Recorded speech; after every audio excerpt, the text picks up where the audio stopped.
For a long time now, a lot of liberals and Democrats have made the case that Republicans' so-called voter fraud rules and voter registration rules are nothing but an attempt to intimidate Democratic voters, the poor, blacks, minorities.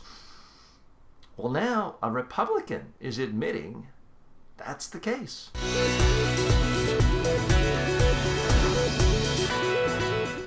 Folks, this is absolutely extraordinary. If you haven't seen The Daily Show recently, you really need to watch them regularly because they are a great source of not just comedy, but actual news.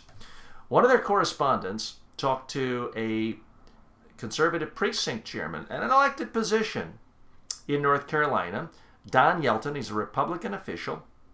He is a precinct chairman in Buncombe County, North Carolina, my home state. And here's what he said when asked by the reporter about all the new requirements to be able to vote. He said, this law is going to kick the Democrats in the butt.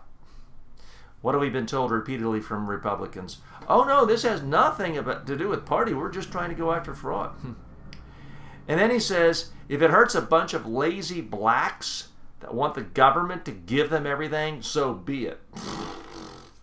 Okay. Now he said if it hurts a bunch of whites too, that's okay with him. Presumably he means Democratic whites. But folks, here is an actual Republican saying every single thing that the Republican Party's worst enemies have been saying. And he's saying it on camera.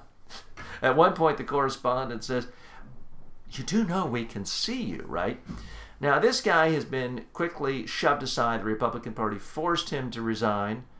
And he's made an ignominious exit from the Republican Party. But he has done a public service. He has essentially lifted the sheet off the Republicans and revealed their true agenda. And you don't have to listen to me. You don't have to listen to some liberal New York media commentator. Just listen to an actual Republican official who's being honest. These so-called anti-voter fraud bills are nothing but ways of messing with Democrats and trying to keep those so-called lazy blacks from voting.